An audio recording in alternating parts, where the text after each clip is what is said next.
দর্শক স্বাগত উইলা স্পোর্টসে। আপনাদের সাথে আছি আমি তাপর জুবায়ের। উইলা স্পোর্টসের আজকের আয়োজনে আমরা কথা বলবো বাংলাদেশের ব্যাডমিন্টন খেলার সুযোগ ও সম্ভাবনা নিয়ে।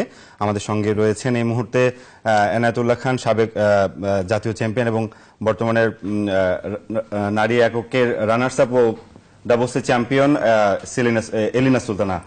দুজন আমাদের সঙ্গে যোগ দিয়েছেন ব্যাডমিন্টন বাংলাদেশের সুযোগ সম্ভাবনা নিয়ে কথা বলার সাথে সাথে এই খেলার দুর্বলতা এবং বাংলাদেশের কতটুকু সম্ভাবনা আছে তাই নিয়ে আলোচনা করবো উইলা স্পোর্টসে। স্বাগত উইলা স্পোর্টসে। কেমন আছেন আপনারা? ভালো। এনায়েত ভাই, আপনাকে দিয়ে শুরু করতে চাই। বাংলাদেশে টেনিস ব্যাডমিন্টন খেলাটা কতটুকু আসলে জনপ্রিয়তা পেয়েছে, বা এটা কি শুধু 2 মাসের খেলা? শীতকালে দেখি অনেক জনপ্রিয়তা পায় খেলাটা, কিন্তু এরপর গরমের দিন আসলে কিংবা বাতাস বেশি থাকলে খেলাটা কিন্তু বন্ধ হয়ে যায়। এই কারণগুলো কেন? অন্যান্য দেশে তো প্রায় প্রতি বছরই মানে পুরোটা সময়ই খেলা হয়। আসলে ব্যাডমিন্টন আমরা যে একটা জানি যে 2 মাস শীতকালে ব্যাডমিন্টন খেলা হয়, আসলে এই ধারণাটা পুরোই ভুল। ব্যাডমিন্টন সারা বছরের খেলা এবং এটা ইন্টারন্যাশনালি ছেলে মেয়ে সবার জন্যই। আর সবচেয়ে বড় ব্যাপার হচ্ছে ব্যাডমিন্টন অনেক জনপ্রিয় একটা খেলা। একটা সময় ছিল ক্রিকেট জনপ্রিয় ছিল না, 95-এর পর ক্রিকেট জনপ্রিয় হয়, কিন্তু তার আগে ব্যাডমিন্টন কিন্তু জনপ্রিয়তা 1 নাম্বার ছিল। সেকেন্ড পজিশনে ক্রিকেট ছিল, কিন্তু এখন ক্রিকেট 1 নম্বরে চলে গেছে, ব্যাডমিন্টন সেকেন্ড। তো ব্যাডমিন্টন এমন একটা জনপ্রিয় খেলা যে মাঠে ঘাটে সব জায়গায় শীতকালে যেভাবে খেলা হয় আপনি দেখবেন। তো এই জনপ্রিয়তাটা ধরে রাখার জন্য আমাদের কিছু পদক্ষেপ যদি নেওয়া যায় ওইভাবে, তাহলে অদূর ভবিষ্যতে ব্যাডমিন্টন অনেক বড় কিছু করা সম্ভব, যেটা ইন্ডিয়া অনেক উপরে চলে গেছে। এরা অলিম্পিকে সিলভার গোল্ড চিন্তা করে, এবং আপনার লাস্ট সিঙ্গাপুর ওপেন চ্যাম্পিয়ন হয় ইন্ডিয়ান। তো ইন্ডিয়ান এবং বাংলাদেশ এই দুইটার ভিতরে যে কম্পেয়ার, ওয়েদার প্লাস আদার্স সবকিছু মিলাই প্রায় সিমিলার। তো ইন্ডিয়া যদি এত ভালো করতে পারে, অবশ্যই বাংলাদেশ কেন নয়। আমরা দেখছি যে ওই শহীদ তাজউদ্দিন ইনডোরে আমরা ব্যাডমিন্টন খেলাটা প্রায় সবসময় দেখে থাকি। এছাড়া কি আর কোথাও এরকম আয়োজন আছে বাংলাদেশে? যে বাংলাদেশে যেহেতু ওয়েদারটা অনেক ভেরি করে, আমরা এরকম ইনডোর আয়োজন কি বাংলাদেশে আর কোথায় কোথায়? হ্যাঁ, আরো আছে। মিরপুরে ইনডোর স্টেডিয়াম আছে, এছাড়াও চিটাগাং আছে, বগুড়া আছে, সিলেট আছে, খুলনা আছে। এবং বর্তমান সরকার পদক্ষেপ নিয়েছে প্রতিটা জেলায় একটা করে ইনডোর স্টেডিয়াম করবে। অলরেডি কার্যক্রম শুরু হয়ে গেছে। তো অদূর ভবিষ্যতে আশা করা যায় আফটার 5 ইয়ার্স ব্যাডমিন্টনের জাগরণ অনেক ভালো একটা কিছু আশা করা যায়। আমরা সেই প্রত্যাশা করব। এলিনা আপা, কিভাবে ব্যাডমিন্টনের সাথে মানে সম্পৃক্ততা আপনার? আমার আসলে ছোটবেলা থেকে ব্যাডমিন্টনের প্রতি একটা অ্যাট্রাকশন ছিল। আমি স্কুল লেভেল থেকে ব্যাডমিন্টন শুরু করি। তারপরে যখন আমার উস্তাদ ছিলেন পলাশ ভাই, তিনি এখন লন্ডন আছেন, উনি আমাকে ঢাকাতে নিয়ে আসেন। ঢাকাতে নিয়ে আসে তারপরে আমার হাজবেন্ডের সাথে তখন পরিচয় করিয়ে দেন, এবং তারপর থেকে আমি এটার সাথে জড়িয়ে যাই। আর এখন তো আপনি সিঙ্গেলসে হচ্ছে এখন বর্তমানে সিঙ্গেলস রানার আপ। গত বছরে কি চ্যাম্পিয়ন হয়েছিলেন? গতবার আমি চ্যাম্পিয়ন ছিলাম। আচ্ছা, আর ডাবলসেও তো চ্যাম্পিয়ন এবার আপনি। আসলে কি মানে কতটুকু প্রতিদ্বন্দ্বিতা হয় বাংলাদেশের ব্যাডমিন্টনে এই মুহূর্তে? আসলে বর্তমানে আমার যে অপোনেন্ট, আমি এবং শাপলা, আমাদের দেখা যাচ্ছে যে মানে আমাদের হয় গেমটা ওর হয় অথবা আমার হয়, আমাদের সিমিলার। এবং তারপরে যারা আছেন তারা একটু মানে তাদের লেভেলটা একটু কম, কারণ আসলে আমাদের মেয়ে প্লেয়ারদের প্র্যাকটিস করার সুযোগ সুবিধাটা অনেক কম। তবে বর্তমানে এখন মানে বাংলাদেশ আর্মি, তারপরে পুলিশ টিম, আনসার, এরা নতুন করে টিম গঠন করছে ব্যাডমিন্টনের জন্য। তো আশা করছি যে পরবর্তীতে আরো ভালো প্লেয়ার তৈরি হবে। আপনি বলছেন যে প্র্যাকটিসে হয়তো একটু সুযোগ কম বা ফ্যাসিলিটিস অনেক কম। আসলে কেন এরকম হচ্ছে? বা আমরা কি ওই শহীদ তাজউদ্দিন ইনডোরে গেলে কি আমরা প্র্যাকটিসের সুযোগ পাচ্ছি না প্রতিনিয়ত? না, আসলে প্র্যাকটিসের আমরা মাঠ পাচ্ছি, কিন্তু প্র্যাকটিসের মাঠ পাচ্ছি, কিন্তু ব্যাডমিন্টনটা তো আসলে অনেক কস্ট, গেমের যে কস্ট গুলো আছে, প্র্যাকটিসের যে এখানে আমাদের দেখা যাচ্ছে যে এক একটা শাটেলের কস্টই 200 টাকা করে। তো দেখা যাচ্ছে যে ফ্যামিলি সাপোর্ট ওইভাবে না পেলে আমরা উঠে আসছি আমাদের ফ্যামিলি সাপোর্টের জন্য, কিন্তু সব ক্ষেত্রে তো ফ্যামিলি সাপোর্ট করে না। তো এখান থেকে দেখা যাচ্ছে যে আমাদের ফেডারেশন যদি এইভাবে সাপোর্ট করতে, তাহলে আমরা অনেক ভালো আরো ভালো ভালো মানে প্লেয়ার তৈরি হতো। এনায়েত ভাই, উনি বলছিলেন, এলিনা আপা বলছিলেন যে শাটলের প্রাইসটা আসলে ইন্টারন্যাশনাল স্ট্যান্ডার্ডের শাটল না হলে কিন্তু ওরকম ভাবে ইন্টারন্যাশনাল স্ট্যান্ডার্ডও ধরে রাখা যায় না। তো ফেডারেশনের কি কোনো উদ্যোগ আছে? শুটিং ফেডারেশন কিন্তু যারা প্র্যাকটিস করছে শুটিং এর যে বুলেটস গুলো থাকে এগুলোরও কিন্তু অনেক হাই কস্ট, তারা কিন্তু এগুলো অ্যাভেলেবল করেছে শুটারদের জন্য। ব্যাডমিন্টনে কি এটা করা যাবে বা করা যাচ্ছে না? অ্যাকচুয়ালি ব্যাডমিন্টনে এখনকার যে সিচুয়েশন বিগত আগের যে কমিটি ছিল তার চেয়ে অনেক বেটার। স্পেশালি আপনি হয়তো জানবেন শাটেল টাইম একটা কোর্স অলরেডি চালু হয়েছে অস্ট্রেলিয়ান গভর্নমেন্টের অর্থায়নে। এছাড়াও আপনার আরো সামনে টার্গেট আছে ভালো কিছু করার। তো সবচেয়ে মেইন দরকার হলো আপনার ওই আরেকটা বিষয় হলো ক্রীড়া পরিষদ। ক্রীড়া পরিষদ ট্যালেন্ট হান্ট একটা প্রোগ্রাম করতেছে আন্ডার 16। গত ইয়েতে আপনার প্রায় অনেক ভালো বাজেট ছিল, এবার মনে হয় 1 কোটির উপরে যাবে। তো নতুন প্লেয়ার আসার জন্য একটা ভালো উদ্যোগ হচ্ছে। কিন্তু এখনকার যে সিচুয়েশন আমাদের যারা কারেন্ট প্লেয়ার এদের জন্য অ্যাকচুয়ালি ওইভাবে এখনো হয়নি। তবে ফেডারেশন টার্গেটে আছে যে আমাদেরকে একটু ভালোভাবে করবে। একটা কথা যেটা বললেন যে শাটল টাইম যে একটা প্রোগ্রাম, এখানে প্রায় পুরো দেশ থেকে কয়েকশো বা কয়েক হাজার স্কুলকে হয়তো সম্পৃক্ত করা হবে। বাছাইটা কিভাবে হবে এবং ওখান থেকে মেধা তুলে আনার আসলে প্রক্রিয়াটা কেমন হতে পারে? শুরু হয়ে গেছে অ্যাকচুয়ালি যে অলরেডি শুরু হয়ে গেছে। শাটল টাইম টিউটর কোর্সটা হলো অ্যাকচুয়ালি এটা বেসিক একটা আইডিয়া, মানে ব্যাডমিন্টনের জনপ্রিয়তা আনয়ন করা এবং এটাকে পরবর্তীতে এখান থেকে যারা ভালো টিউটর এবং টিচার্স এরা বিগিনার প্লেয়ারদেরকে আস্তে আস্তে ভালো পর্যায়ে নিয়ে যাবে। আর ওখানে কি নারী পুরুষ বা ছেলে মেয়ে উভয়কে সুযোগ দেওয়া হবে? উভয় সুযোগ দেওয়া হবে। এরকম কোন প্রোগ্রামে কি আপনি গিয়েছেন? হ্যাঁ, অলরেডি আমি কেমন অভিজ্ঞতা ছিল? সিঙ্গাপুরে আমি একটা ট্রেনিং কোর্স করেছি, ওখানে আমি সবার ভিতরে ফার্স্ট ছিলাম।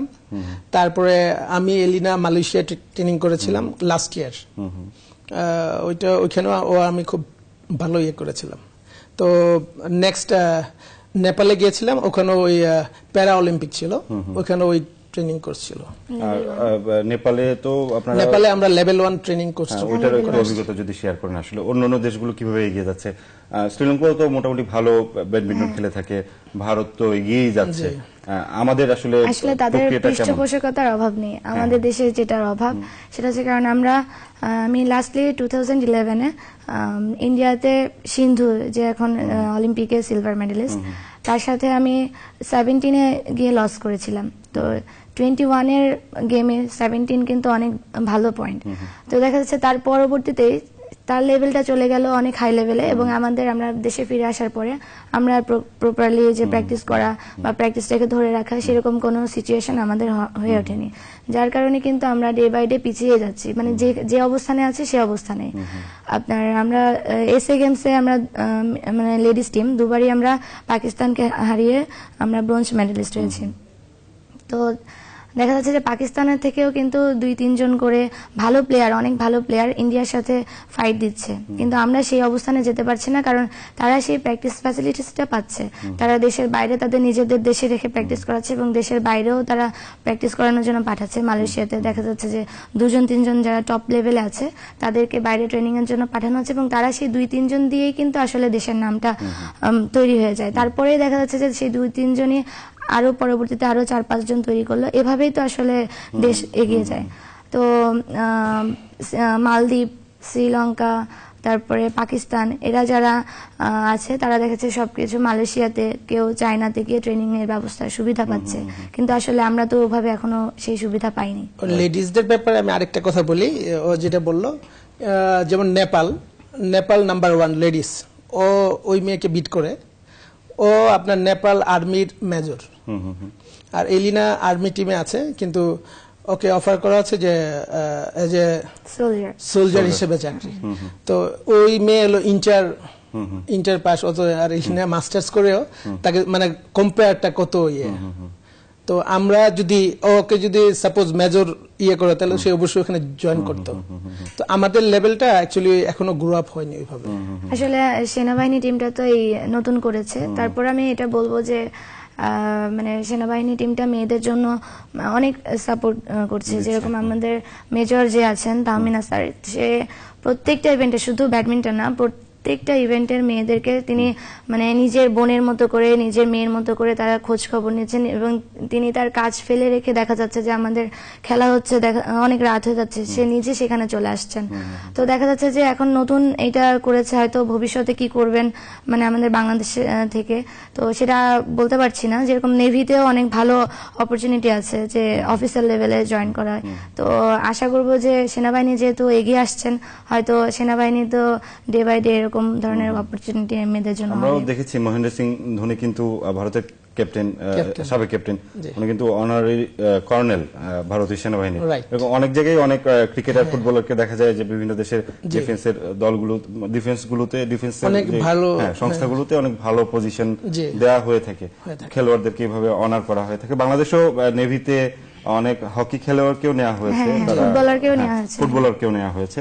আশা করব যে সেনাবাহিনী বা আমাদের ডিফেন্সের সংস্থাগুলো আরো নজর দিবে এই ব্যাপারে। আরেকটা ব্যাপার বলছিলেন যে আপনি বলছিলেন যে সারা বছর খেলার জন্য স্ট্রেংথ, স্টেমিনা, এগুলোর জন্য আসলে কি আমরা সেই ডাইজেশনের ব্যবস্থা বাংলাদেশে করা হয় কিনা? প্রপার ডাইজেশন অ্যাকচুয়ালি যখন ক্যাম্পিং থাকে ফেডারেশন থেকে, তখন তো এটা ফেডারেশন টেক কেয়ার করে। আর মেইন আমাদের অ্যাকচুয়ালি অপ্রতুলতা আছে, কিছু আপনার অজ্ঞতাও আছে, তো এগুলো আস্তে আস্তে রিমুভ হচ্ছে।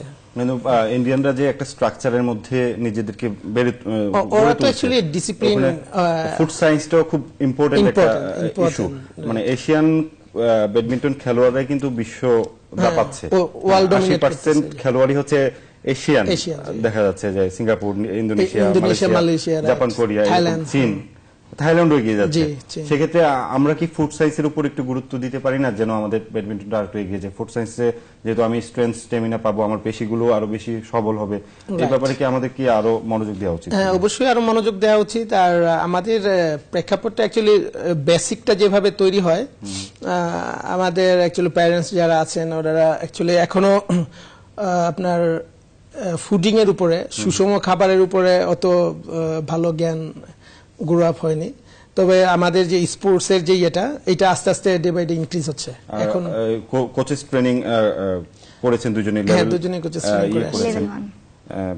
সেখানে কি ফুড সায়েন্সের ব্যাপারগুলো আপনাদেরকে শেখানো হয়? জি জি, মানে অলরেডি আমরা এগুলা অ্যাকচুয়ালি ওরকম খুব ইজি, যেগুলো আপনার সচরাচর পাওয়া যায় এর ভিতরেই আপনার জাস্ট মডিফাই করে কোনটা কত পার্সেন্ট ওইভাবে ইয়ে করে লিস্ট করে প্লেয়ারদেরকে ইয়ে করে দিলে অনেক ভালো সুফল পাওয়া যাবে।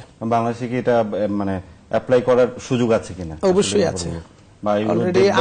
আমি একটা কথা বলবো এর ভেতরে, সেটা হচ্ছে আমাদের মিডিয়া সাপোর্টটা, মানে অন্যান্য খেলার ক্ষেত্রে মিডিয়া সাপোর্টটা অনেক কম।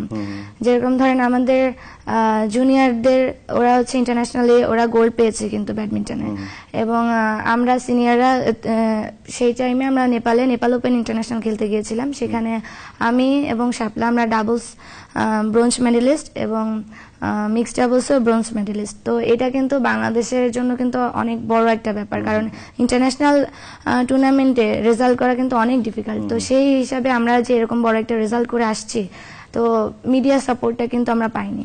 কারণ অন্যান্য ক্ষেত্রে দেখা যাচ্ছে যে মানে অন্যান্য দেশ যেরকম দেখা যাচ্ছে ইন্ডিয়াতেই ধরেন তারা প্রো কাবাডি তারা কিন্তু ইন্টারন্যাশনাল লেভেলের তখনও যায়নি, যখন এর কথা আমি বলছি যে একটু আগের কথা, যে তখন কিন্তু তারা যে জেলা ভিত্তিক খেলা, ক্লাব ভিত্তিক খেলা, সেগুলো কিন্তু তারা সরাসরি সম্প্রচার করেছে। তাদের যে অ্যাড দিয়েছে তাতে করে কিন্তু মানুষ সেই খেলার প্রতি আকৃষ্ট হয়েছে। কিন্তু আমাদের ক্ষেত্রে আসলে অন্যান্য ক্রিকেট বাদে আর অন্য কোনো স্পোর্টসে কিন্তু মিডিয়া সাপোর্টটা সেরকম দেখা যায় না। তো মিডিয়া সাপোর্ট না দিলে তো আসলে যে এই গেমগুলোতে লোক আসবে, কিভাবে আসবে? তবে আগের চেয়ে এখন অনেক বেটার। আগে তো টোটালি ইয়ে হচ্ছে না, কিন্তু এখন তো যথেষ্ট চেঞ্জ হয়েছে আর কি। ইনজুরি আসলে কত বড় একটা সমস্যা, বা কখনো ইনজুরিতে পড়েছেন? পড়লে এটা আসলে কিভাবে নিজেকে উদ্ধার করা যায় ইনজুরি থেকে? হ্যাঁ, ইনজুরিতে পড়েছি, তবে খুব কমই পড়েছি।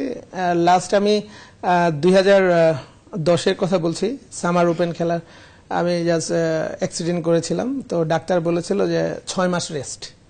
তো আমি ডাক্তারের প্রেসক্রিপশন ছিঁড়ে ফেলেছিলাম। অন্য এক ডাক্তার তো উনি বললো, টেস্ট দিল, দিয়ে বললো যে অ্যাকচুয়ালি অনেক টাফ খেলা, তারপরে চেষ্টা করলে খেলা যেতে পারে। লিগামেন্ট ছিঁড়েনি, জাস্ট ইয়ে হয়েছিল, ফ্র্যাকচার হয়েছিল। পরে আপনার ওই টুর্নামেন্টে আমি ফাইনাল খেলেছিলাম। পরে চায়না গিয়ে ট্রিটমেন্ট করেছিলাম, যে ইজি অনেকটা রিকভারি হয়ে যায় আর কি। আমাদের এখানে ডাক্তাররা অ্যাকচুয়ালি নর্মাল কোনো প্রবলেম হলেই রেস্ট দিয়ে দেয়, ঠিক আছে। আমি একটু ছোট একটা ঘটনা শেয়ার করি আপনাদের সাথে। জি। দুইটা ব্যাডমিন্টন সিজনে, মানে দুইটা শীতকালে আমি 2 পায়ের লিগামেন্ট ছিঁড়েছি এবং 1 পায়ের ক্রস লিগামেন্ট পর্যন্ত ক্ষতিগ্রস্ত হয়েছিল ব্যাডমিন্টন খেলেই। আচ্ছা। পরে আমি একটা হাসপাতালে ডাক্তার দেখিয়েছি, শুধুই এক্সারসাইজ দিয়েছে এবং রেস্ট দিয়েছে। ব্যাডমিন্টনে মানে লিগামেন্ট ছেঁড়ার ওই প্রবণতাটা হয়তো বেশি হয়। হ্যাঁ, আপা কি কখনো ইনজুরিতে পড়েছেন ওরকম? আমি আসলে আমার হ্যামস্ট্রিং এ প্রবলেম হয়েছিল, সেটা হচ্ছে গত বছরই যে খেলাটার জন্য আমি রানার আপ হয়েছি আর কি। তো ওটা আসলে আমার প্রবলেম হয়েছিল যে আমি প্রথম তখন সেনাবাহিনীতে ঢুকি, তো ওখানে যে ম্যাটটা আর কি ওটা অনেক রাফ। তো ওটা দেখা যাচ্ছে যে আমাদের তো মানে অনেক ফাস্ট মুভ করতে হয়, তো ওইখানে দেখা যাচ্ছে যে ওটা আমার পাটাকে আটকে ধরছে। তো দেখা যাচ্ছে যে আমি ওটা কন্টিনিউ ওই গেমটা খেলার পরে আমার হ্যামস্ট্রিং পুরা লক হয়ে যায় এবং যার কারণে আমি পা মুভই করতে পারি না, এরকম অবস্থা। তো আমার ছোটখাটো এরকমই ইনজুরি হয়েছে, এখন আল্লাহর রহমতে বড় কোনো ইনজুরি হয়নি। কারণ ইনজুরি হওয়ার আগে আমাদেরকে প্রপারলি বডিটাকে ওয়ার্ম করে দেন আমাদের নামা উচিত, তাহলে ইনজুরির প্রবণতাটা অনেক কম হয় আর কি। বুঝতে পেরেছি। এবং আফটার প্র্যাকটিস আপনার যে কুল ডাউনটা খুব এসেনশিয়াল। Cool down essential. আর একই সাথে আসলে প্র্যাকটিসটাতেও গুরুত্ব দিতে হবে, প্র্যাকটিসের মধ্যেও এই ব্যাপারগুলো সব আনতে হবে, এই প্রক্রিয়াগুলো আনতে হবে। কোচদের কেমন ভূমিকা থাকে আসলে? কোচদের ভূমিকা তো অনেক বেশি ব্যাডমিন্টন, আপনার কোচদের ভূমিকা অনেক বেশি। একটা ভালো কোচ না হলে ভালো প্লেয়ার ওখান থেকে প্রোভাইড করা সম্ভব না। আচ্ছা, কামরুন নাহার ডানারা আগে খেলেছেন, এখন আপনারা খেলছেন, ওই তখন তাদের তো খেলা দেখেছেন। হ্যাঁ, কামরুন নাহার, কেমন জনপ্রিয়তা ছিল? হাসান ভাই, বাবুল আঙ্কেল, মনোরম বাবুল, এখন কেমন জনপ্রিয়তা আছে? আগে অনেক জনপ্রিয়তা ছিল আসলে, তারা 10 টাকা টিকিট দিয়েও ব্যাডমিন্টন খেলা দেখতো, এমন একটা সময় ছিল। ওই জনপ্রিয়তাটা এখন আসলে ওইভাবে নাই। এখন জনপ্রিয়তা পুরো বাংলাদেশ ছড়িয়ে গেছে, বাট মাঠে এসে যে খেলা দেখার যে এটা ওইটা ওইভাবে নাই। আর বিভিন্ন টুর্নামেন্ট হলে দেখা যায় একদম গ্যালারি ভর্তি, কিন্তু মানে দর্শক থাকে, তারা হয়তো বিভিন্ন স্কুল থেকে আসা, কলেজ থেকে আসা। তো এদেরকে কি সবসময় সম্পৃক্ত করে রাখা? এখানে আরো একটা বিষয় আছে, জনপ্রিয়তার বিষয়ে, যেমন আগে ছিল ক্রীড়া পরিষদে, ওখানে অনেক দর্শক হতো, এখন উডেন ফ্লোর, যেটা আপনার শহীদ তাজউদ্দিন আহমেদ ইনডোর স্টেডিয়াম, ওখানে অ্যাকচুয়ালি ম্যাক্সিমাম লোকই জানে না কোথায় ব্যাডমিন্টন খেলা হয়। Right right. এইটা একটা ইস্যু, যেটা মানে দর্শক কম হওয়ার বিষয়। আর এটা হচ্ছে পুরো বঙ্গবন্ধু স্টেডিয়াম যে এলাকা, আপনি স্টেডিয়াম আছে কিন্তু ব্যাডমিন্টনটা কোথায়, অনেক মানে ওখানে যারা স্থানীয় এরাও অনেকেই জানে। এখন তো আরো প্রবলেম হয়ে গেছে, কোথায় দিয়ে ঢুকতে হয়, এটা একটা বড় ইস্যু। ওইটা একটা বড় ইস্যু। এটা নিয়ে আমরা ওইটাকে আসলে ওই আপনার প্রপার লিফলেট দিয়ে মোটামুটি যে এখানে ব্যাডমিন্টন খেলা হয় এবং জনপ্রিয়, এটাকে মোটামুটি হাইলাইটস করলে এটা হয়তো আমরা এই সব বিষয় নিয়ে এবং ব্যাডমিন্টনের প্রসার নিয়ে আরো আলোচনা করব। একটা ছোট্ট বিরতি নিয়ে আসছি, ফিরে এসে আবার কথা বলবো। দর্শক, উইলা স্পোর্টসে নিচ্ছি ছোট্ট আর একটা বিরতি, ফিরে এসে আমরা আবারও কথা বলবো ব্যাডমিন্টন নিয়ে। আমাদের সাথেই থাকুন।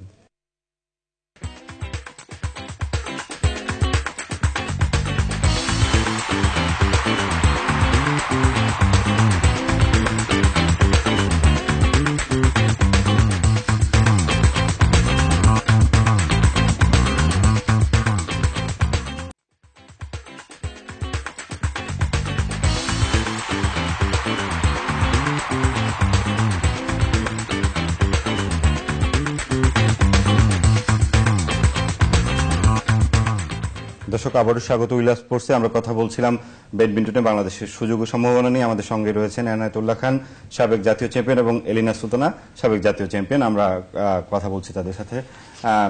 এলিনা, আপনার কাছে জানতে চাইবো যে ব্যাডমিন্টন তো অনেকদিন ধরে খেলছেন, আসলে এখান থেকে ভবিষ্যৎ গড়ার সুযোগ কতটুকু?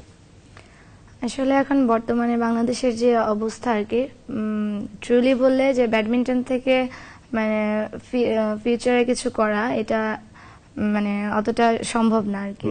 তো দেখা যাচ্ছে যে আমরা এখনো ব্যাডমিন্টনে আছি, কারণ এটা আমাদের নেশার মতো। নেশা যেমন মানুষের ছাড়তে কষ্ট হয়, ব্যাডমিন্টনে ঠিক আমাদের জন্য সেরকমটাই আর কি।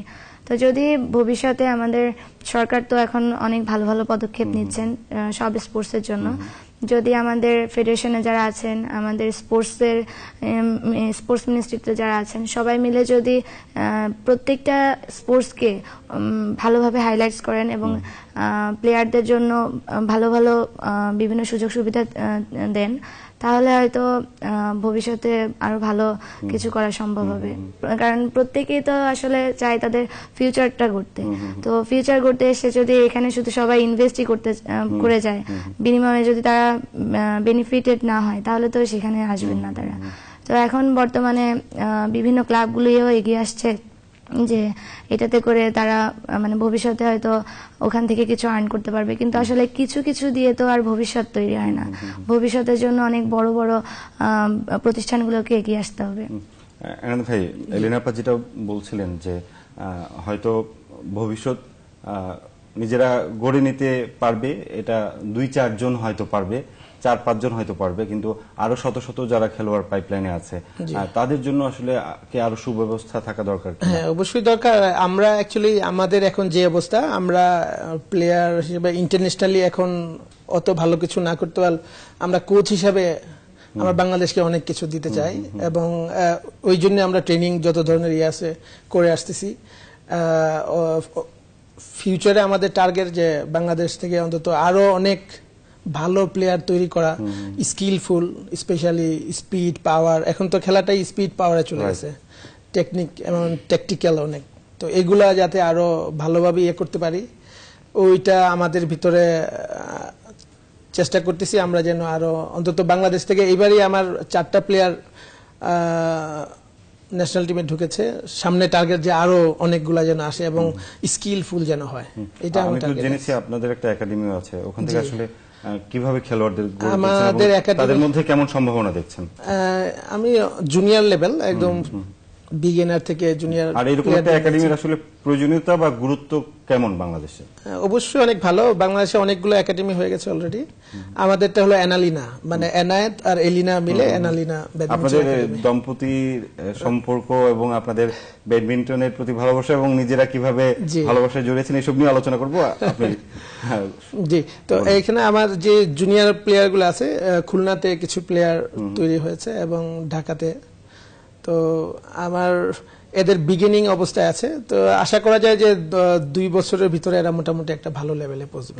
আউটডোরে আপনি একাডেমি করেছেন, আউটডোরে কি তাদেরকে প্র্যাকটিস করানোটা কতটুকু টাফ আসলে বাংলাদেশে? অবশ্যই টাফ। আমি আউটডোরে করাচ্ছি, প্লাস একটা বাতাস থাকে। জি, আউটডোরে করাচ্ছি, প্লাস আপনার ওই তেজগাঁ একটা ইনডোর একটা মাঠ আমি অলরেডি অ্যারেঞ্জ করেছি ব্যক্তিগতভাবে। আতিক ভাই ওনাকে বলে, উনি খুব স্পোর্টিং মেন্টালিটির লোক, তো ওখানেও আমি ট্রাই করতেছি আর কি, ওটা ইনডোর। তো দুইটা মিলে মোটামুটি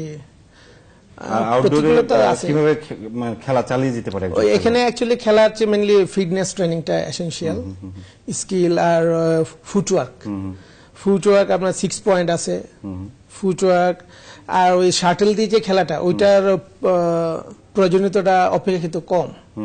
আপনার দেয়ালে ট্রেনিং আছে, দেয়াল ফিডিং, তারপরে আপনার এজিলিটি ট্রেনিং আছে, ফ্লেক্সিবিলিটি ট্রেনিং। একজন সাধারণ খেলোয়াড় জানেও না, জানেও না আসলে ব্যাপারগুলো একটু যদি ব্যাডমিন্টনে অ্যাকচুয়ালি মেইন খুলে বলেন আর কি। এখানে হলো ডিমান্ডস অফ ব্যাডমিন্টন। ব্যাডমিন্টনটা কি, এইটাই অ্যাকচুয়ালি একটা র্যাকেট নিয়ে আউটডোরে খেলা, এটা ব্যাডমিন্টন না।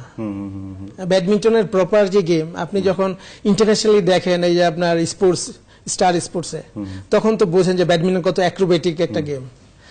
ডিমান্ডস অফ ব্যাডমিন্টন হলো technical, technique, tactics, physiological and psychological.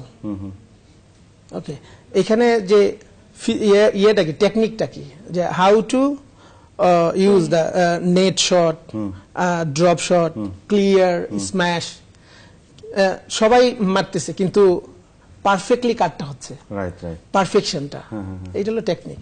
R tactics হলো কোনটা কোনটা এফেক্টিভ মেনটেন করে মারা, ওইটা হলো ট্যাকটিক্স।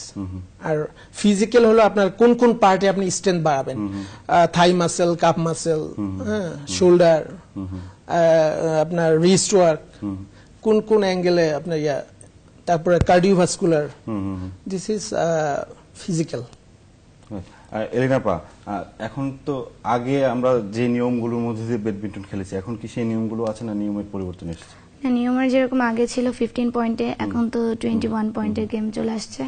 তো বর্তমানে এখন আমাদের 3 সেটের গেম হয় বাংলাদেশে, এবং ইন্টারন্যাশনালিও হচ্ছে। তো দেখা যাচ্ছে যে যখন লিগের ক্ষেত্রে ইন্ডিয়াতে যে লিগগুলি হয় সেগুলোর ক্ষেত্রে তাদের নিয়মটা আলাদা আর কি, সেটা তাদের নিয়ম অনুযায়ী।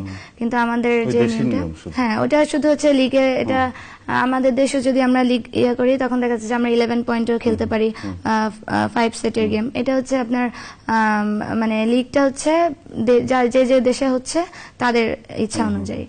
আর ইন্টারন্যাশনালি এখন 21 পয়েন্টের গেম হচ্ছে 3 সেটের। আর যেহেতু লিগের কথা বলছিনি, আমাদের তো টুর্নামেন্ট হয়, লিগ তো আর হয় না আমাদের দেশে। লিগ আমাদের দেশে বছরে হয়, একটা actually অনিয়মিত। হয়, অনিয়মিত। সেটা হচ্ছে ফার্স্ট ডিভিশনটা আর সেকেন্ড ডিভিশনটা। তো সেই ক্ষেত্রে আবার দেখা যাচ্ছে যে অনেক সময় আগে যেটা হয়ে এসেছে যে আমি এবং শাপলা আমরা দুইজনেই তো নিট কনসার্নে খেলতাম। তো সেখান থেকে 2-3টা টিম সেখান থেকে তারাই করতেন। তো চ্যাম্পিয়ন রানার আপ তো সব ওই টিমই নিবে, মেয়েরা, এটা কনফার্ম ছিল। যার কারণে আর অন্য কোনো টিম এগিয়ে আসতো না। তবে বর্তমানে এখন ছেলে মেয়ে একসাথে লিগের ব্যবস্থা করছেন শুনলাম। শুনে আমরা সবাই আসলে খুশি যে যদি এটা হয় তাহলে তো অনেক ভালো হবে, কারণ মেয়েরাও তাহলে আপনার এগিয়ে আসতে পারবে ব্যাডমিন্টনের জন্য, আর আর্থিক দিক তো আছে। পেশাদারিত্ব কি থাকে ব্যাডমিন্টনে? আপনার কাছেই জানি, একটু পরে ভাইয়ের কাছে যাব। পেশাদারিত্ব আসলে এখান থেকে যে আর্নিংস বা ইনকাম সোর্স, এগুলা কি আসলে যথেষ্ট কিনা? আসলে ঢাকার জন্য বলি যে ঢাকার জন্য এ থেকে যেটা করা হচ্ছে এটা আপনার সাফিসিয়েন্ট না। এর জন্য তো দেখা যাচ্ছে যে এটাই আমি একটু আগে বলেছিলাম যে ভবিষ্যৎটা কি, হ্যাঁ আমি ভবিষ্যতে ভালো প্লেয়ার তৈরি করতে পারবো, কিন্তু তাদের ভবিষ্যৎ বলতে আমি আর্থিক দিকটাই বুঝিয়েছি যে বাংলাদেশে এখনো সেরকম ভাবে মানে কোনো ভালো কোম্পানি বা আমাদের সরকারও ওভাবে এখনো এগিয়ে আসেনি যে সব স্পোর্টসের দিক থেকে আর কি। সেই দিক থেকে আমি বলেছি যে ফাইন্যান্সিয়াল অবস্থার দিক থেকে মানে ব্যাডমিন্টন থেকে যেটা আর্ন করা হচ্ছে সেটা একটা ফ্যামিলি মেনটেন করার মতো সাফিসিয়েন্ট না। এনায়েত ভাই, দেখা যাচ্ছে একটা কর্কের দাম পড়ছে 200 টাকা। আমি যদি প্রত্যেকদিন 1.5 ঘন্টা প্র্যাকটিস করি, আমার 3টা কর্ক বা ফ্লাওয়ার লাগে, সেই ক্ষেত্রে 600 টাকা আমার দিনে খরচ, মাসে 1800 টাকা, 18,000 টাকা খরচ। এতটুকু সামর্থ্যবান খুব কম পরিবারই আছে যে 18,000 টাকা দিয়ে ছেলেকে এবং র্যাকেটেরও তো আপনার 15,000, 20,000, 25,000। এখানে এটা অবশ্য ঠিক বলেছেন আপনি যে অনেক কস্টলি গেম ব্যাডমিন্টন। এটা ভালো করার জন্য যেভাবে ফুডিং এবং আপনার প্র্যাকটিস সব মেনটেন করতে একটা প্লেয়ারের জন্য অ্যাকচুয়ালি মান্থলি মিনিমাম 30,000 মিনিমাম এটা। আর দেশের বাইরে ট্রেনিং করলে ট্রেনিং খরচই 30,000 লাগবে, তারপরে তো আদার্স আরো 30, বাইরে করলে 60,000 লাগবে। আর বাংলাদেশে মিনিমাম 30,000 যদি একটা স্ট্যান্ডার্ড মেনটেন করে প্লেয়ার তৈরি করতে হয়। আপনি বলেছেন একাডেমি আছে একটা, সেখানে কি ফ্যামিলি গুলো বা বাবা মা তাদের সন্তানদের কি মানে স্বেচ্ছা প্রণোদিত ভাবে দিয়ে যাচ্ছে যে তোমরা ব্যাডমিন্টন খেলো, শেখো, এরকম হচ্ছে? হ্যাঁ, এখন তো অনেক আপগ্রেড হয়ে গেছে। আপনার ক্রিকেটের পরে তো বললাম যে ব্যাডমিন্টন সেকেন্ড। অনেক ফ্যামিলি আছে যে তার এখন আমাদের দেশে তো অ্যাকচুয়ালি মাঠের প্রতুলতা খুব কমে গেছে, ছেলে মেয়েগুলো অ্যাকচুয়ালি ফার্মের মতো হয়ে যাচ্ছে। তো এখনকার যে সিচুয়েশন, সেখানে আপনার ব্যাডমিন্টন খেলার প্রতি অভিভাবকরাও চাচ্ছে যে প্লেয়ার তার ছেলে মেয়েগুলা ব্যাডমিন্টনে আসুক খেলতে। আর আরেকটা ব্যাপারে আমি আপনার কাছে জানতে চাচ্ছিলাম, যেহেতু লিগের কথা বলা হচ্ছে, ফার্স্ট ডিভিশন লিগ হচ্ছে, ক্লাবগুলোর ভূমিকা আসলে কেমন এবং আরো বেশি ক্লাবের সম্পৃক্ততা প্রয়োজন কিনা? অবশ্যই আরো ক্লাবের প্রয়োজন। আমাদের আগে বিমান ক্লাব ছিল, ওইটা চলে যায়, ব্যাডমিন্টন একটা ক্ষতি হয়ে গেছে। নিট কনসার্ন এখন আছে, তারপরে আপনার এখন যেমন আপনার আরো কিছু ক্লাব নতুন জয়েন করতেছে। তো ভালো ভালো ক্লাব, আমি সবচেয়ে বেস্ট প্রেফার করি যদি আপনার কর্পোরেট লিগ হতো। এলিনা বললেন যে সেনাবাহিনীর কথা বললেন, তারা তো আবার লিগ খেলতে পারবে না, জাতীয় চ্যাম্পিয়নশিপ যেটা ওটা খেলতে পারবে, লিগ খেলতে পারবে। তাহলে লিগ খেলার ক্ষেত্রে ক্লাবের তো ক্লাব হিসেবে এগিয়ে আসতে হবে। হ্যাঁ, ক্লাব হিসেবে এগিয়ে আসতে হবে। সেই জন্য আপনার যেমন আর্মি ঢুকতে হলে সেকেন্ড ডিভিশনকে ফার্স্ট ডিভিশনে উঠানোর পরে দেন লিগে অ্যাটেন্ড করতে পারবে। পুলিশেরও সেম অবস্থা, আগে একটা করে তারপরে আসতে হবে, এটা সময়ের ব্যাপার আর কি। আর স্পেশালি এখানে যেমন আপনার আগে আবাহনী মোহামেডান ছিল, আমাদের এখানে মোহামেডান ছিল, এরা চলে গেছে। তো এরকম টিমগুলা যারা রিচেস্ট ক্লাব, এরা এগিয়ে আসলে খুব ভালো হতো। বিমান চলে গেছে, এইসব টিমগুলা দরকার ছিল আর কি। এছাড়া ঢাকার বাইরে থেকে ক্লাবগুলো কি এই ফার্স্ট ডিভিশন সেকেন্ড ডিভিশনে এসে খেলে থাকে? না, ঢাকার বাইরে থেকে খুব একটা ওই ক্লাবগুলো বা বিভিন্ন জায়গার খেলোয়াড়দেরকে ঢাকায় তুলে আনার প্রক্রিয়ায় তো একটা এরকম লিগ জি। তো এটাতে কি অভাব বোধ করছেন কিনা, কোনো ধরনের ফেডারেশন কি এগুলোতে নজর দিচ্ছে? এখন নজর দিচ্ছে, এই নিয়ে অনেক আলোচনা হয়েছে, সামনেও আপনার মিটিং আছে, এইসব নিয়ে আলোচনা হবে। এরা চাচ্ছে একটা ঢেলে সাজাতে আর কি, যে প্রত্যন্ত আপনার অঞ্চলও যেন এটাকে ছড়িয়ে দেওয়া যায় আর কি, ক্লাবগুলো যেন অ্যাটেন্ড করতে পারে। সেকেন্ড ডিভিশন লিগও হবে এবার এবং ফার্স্ট ডিভিশন হবে। আর আপনার শুনে খুশি হবেন, এই মাসের 20 তারিখে জুনিয়র টুর্নামেন্ট চট্টগ্রামে হবে এবং নেক্সট মান্থে ন্যাশনাল সিনিয়র ন্যাশনাল চ্যাম্পিয়নশিপ পাবনায়। আচ্ছা, পাবনায়। তাহলে উত্তরবঙ্গে আসলে খেলাটা জনপ্রিয়তা কেমন, এটা একটু যদি। উত্তরবঙ্গে জনপ্রিয়তা বলতে আমি একটা উদাহরণ দিতে পারি। 2011 লাস্ট চ্যাম্পিয়ন আমি, যেটা চ্যাম্পিয়ন হয়, আমার ফাইনাল ম্যাচ আমি ঢুকতে পারতেছিলাম না, প্রায় 20 মিনিট লাগছে যে স্টেডিয়ামের ভিতরে ঢুকতে। মানুষ ইয়েতে এমন অবস্থা, এত ভিড় ছিল, যেটা ঢাকাতে হয় না আর কি। ওখানে অনেক বেশি জনপ্রিয় ব্যাডমিন্টন। তবে ওইখান থেকে আমার মনে হয় যে সিলেটে ব্যাডমিন্টনের জনপ্রিয়তা অনেক বেশি, কারণ সিলেটের লোকজন আমাদের ব্যাডমিন্টনে এখন ছেলেদের অনেক ভালো লেভেলে আছে। আর হচ্ছে আপনার মানে ওদিকের লোকজন সবাই, আমি তো গিয়েছি, আমি ওখানে ডাবল ক্রাউন পেয়েছিলাম। শীত তেমন একটু বেশি থাকে, হ্যাঁ, মানে শীতকালটা একটু বেশি থাকে, এই জন্য মনে হয়। হ্যাঁ, তবে সিলেট, হ্যাঁ, ব্যাডমিন্টনের জন্য সিলেটটা আমি, যেহেতু আমার বাড়ি খুলনা, তারপরেও আমি যেটা সত্য সেটাই বলছি যে সিলেটের লোকজন ব্যাডমিন্টনের প্রতি জনপ্রিয় অনেক বেশি। এনাদ ভাই, আমি কিন্তু দেখেছি ইয়েতে রাঙামাটি এলাকায়, পার্বত্য এলাকায় যারা ট্রাইবাল আছে, আদিবাসী, তাদের মধ্যেও ব্যাডমিন্টন অনেক জনপ্রিয়। ওখান থেকে ভালো খেলোয়াড় তুলে আনা সম্ভব? ইয়েস, এবং ওখান থেকে একটা জেনেটিক্যালি একটা বিষয় আছে, আপনার পার্বত্য যে ইয়েগুলো আছে, এইসব প্লেয়াররা অনেক দ্রুত রাইজ করবে, যেমন থাইল্যান্ডি প্লেয়ারদের মতো, ইন্দোনেশিয়ার স্ট্রাকচার এবং আমাদের ট্রাইবালদের, আদিবাসীদের প্রায় সিমিলার। ওরা আসলে আরো দ্রুত একটা সময় রাজত্ব করেছে, হ্যাঁ, রাজত্ব করেছে। এবং আপনার যে তৌফিক হিদায়াত, সুসি সুচান্তি, ওনারা তো আপনার এলেন বুদি কুসুমা ওয়ার্ল্ড চ্যাম্পিয়ন হয়েছে, আপনার অলিম্পিক চ্যাম্পিয়ন হয়েছে, অনেক বেটার ছিল। এখন তো একচেটিয়া চায়না নিয়ে যাচ্ছে আর কি, চায়না, কোরিয়া, মালয়েশিয়া আছে, মালয়েশিয়া উঠে আসছে, চায়না উঠে আসছে। আর বাংলাদেশ কবে, এলিনা, বাংলাদেশ কবে এই পর্যায়ে যেতে পারবে, বা মানুষ কতটুকু যাবে, একটু স্বপ্ন দেখেন আপনি? আমি আসলে যখন শুরু করি তখন আমার অনেক বড় স্বপ্ন ছিল যে আমরাও ইন্ডিয়ার মতো অনেক ভালো লেভেলে যাব, কারণ আমি ওরকম ভাবে স্ট্রাগল করেছি। ইভেন আমার বেবি হয়েছে, আপনার বেবি হওয়ার 1.5 মাস পরে আমার কিন্তু সিজারে, বেবি হওয়ার 1.5 মাস পর থেকে আমি আবার মাঠে যাই প্র্যাকটিস শুরু করার জন্য, যেখানে মানুষ অনেকে ভয় পায় যে দাঁড়াবো কিভাবে বাই করে, সেখান থেকে তখন থেকে আমি প্র্যাকটিস করি। এবং ওই বছরই আমি আবার সিলেটে হাই ন্যাশনাল, আপনার ওই বছরই আমি সিঙ্গেলস চ্যাম্পিয়ন, ডাবলস চ্যাম্পিয়ন এবং মিক্সড ডাবলস রানার আপ হই। তো তারপরেও আমার একটা মানে ইচ্ছা ছিল যে আমি আমার প্র্যাকটিসটা এরকম ভাবে, যেরকম টাফ প্র্যাকটিস আমি করেছি এভাবে করে আমি ভালো রেজাল্ট করব। কিন্তু আসলে আমাদের দেখা যাচ্ছে একটা ইন্টারন্যাশনাল টুর্নামেন্ট অ্যাটেন্ড করার পরে আরেকটা কবে অ্যাটেন্ড করাবে এটার কোনো গ্যারান্টি কেউ দিতে পারে না, যার কারণে আমাদের ওই প্র্যাকটিসের ভেতরে গ্যাপ তৈরি হয়ে যায়। আর এই গ্যাপের কারণেই আমরা এত পিছিয়ে থাকি, আমরা একটা লেভেলে যাওয়ার পরে আবার পিছিয়ে যাই, কারণ হচ্ছে আমরা কন্টিনিউ সেই প্র্যাকটিসটা ধরে রাখতে পারি না।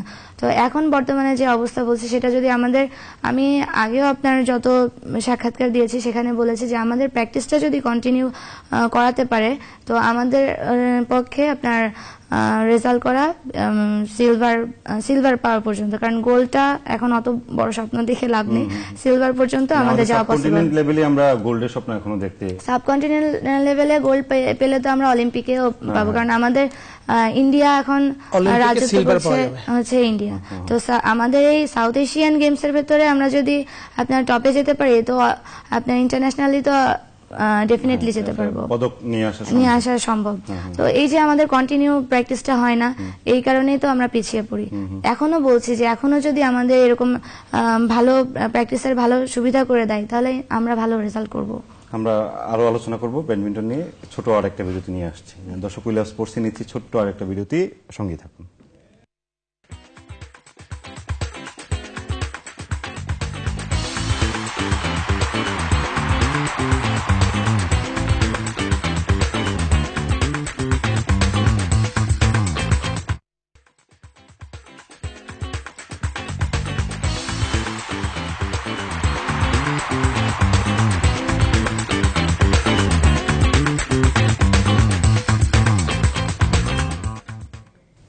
দর্শক, আবার স্বাগত উইলাস স্পোর্টসে। আমরা কথা বলছিলাম বাংলাদেশের ব্যাডমিন্টন খেলার সুযোগ সম্ভাবনা নিয়ে।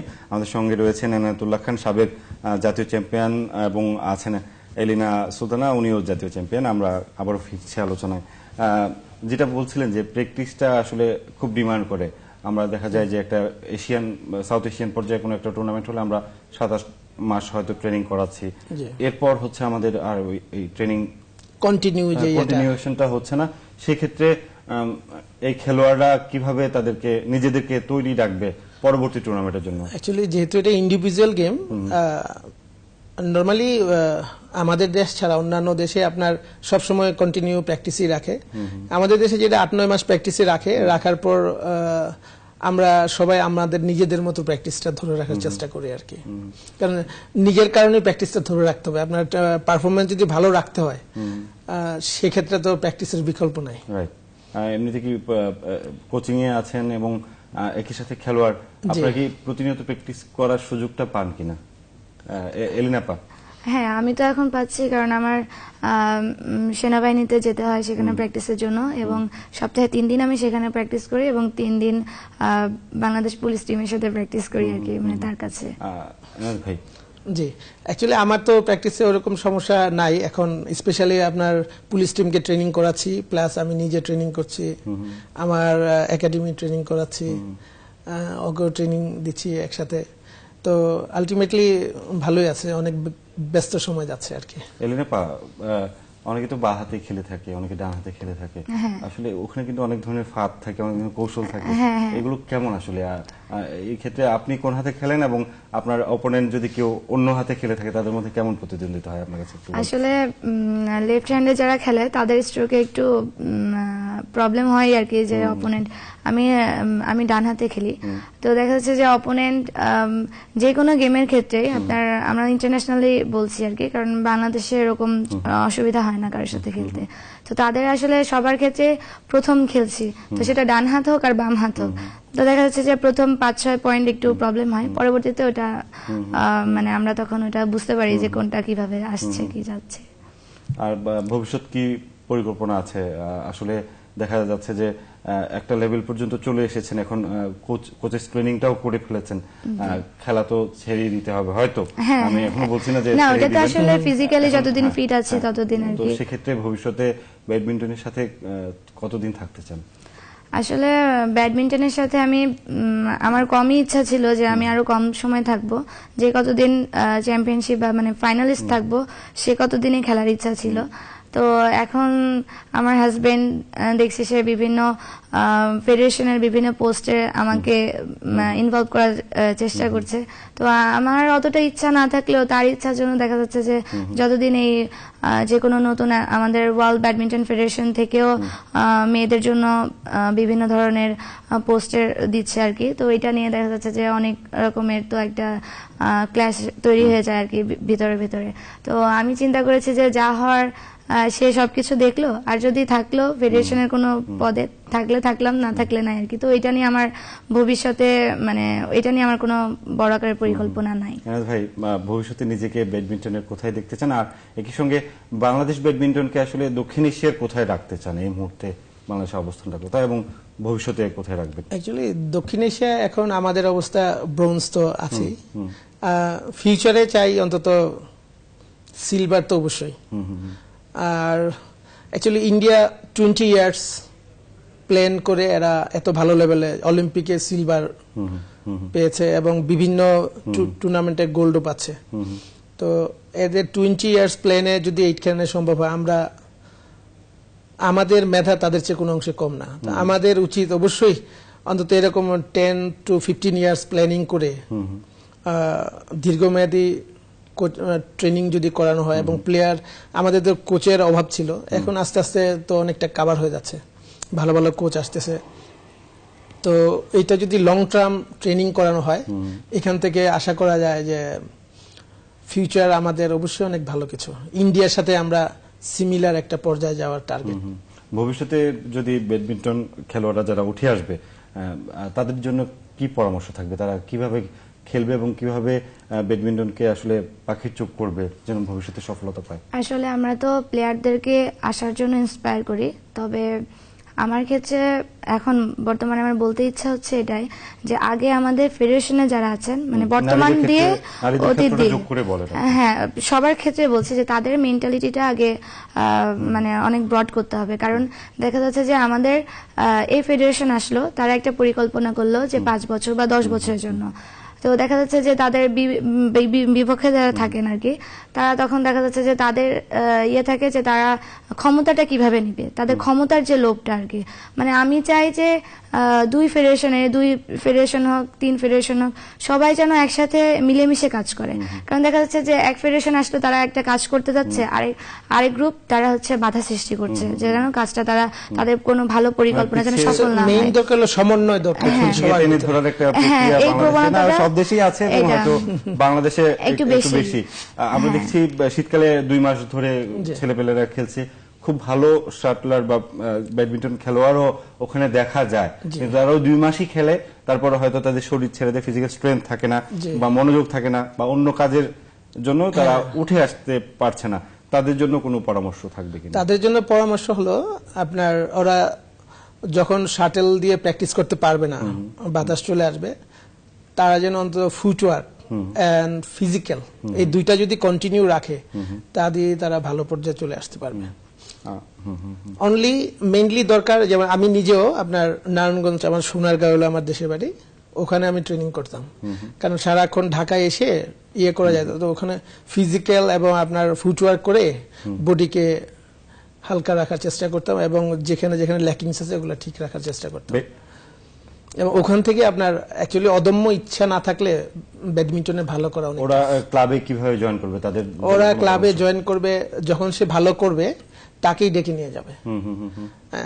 আমি পাবনা থেকে, সিলেট থেকে বা কুমিল্লা, ব্রাহ্মণবাড়িয়া যে কোনো এলাকা থেকে খেলোয়াড় উঠে এসেছে, ওই টুর্নামেন্ট গুলো থেকে উঠে এসেছে, এরকম খেলোয়াড় আছে? এরকম অনেক প্লেয়ার আছে, ম্যাক্সিমাম যারা ভালো ভালো প্লেয়ার আর এইভাবে আসছে। আমি নিজেই তো খুলনা থেকে উঠে এসেছি। নিজেও তাই, আমিও তাই।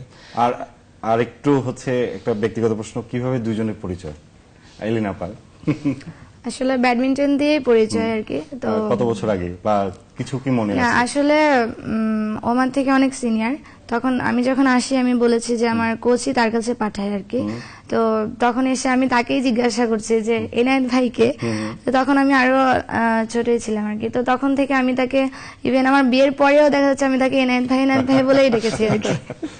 এনায়েত ভাই, কিভাবে পরিচয় এবং সেখান থেকে আসলে ভালোবাসাটা কিভাবে গড়ে উঠলো এবং ওর সাথে ওই যে প্রথম যখন আসলো 2001 তো না, তখনই ওর সাথে ফার্স্ট দেখা হয়।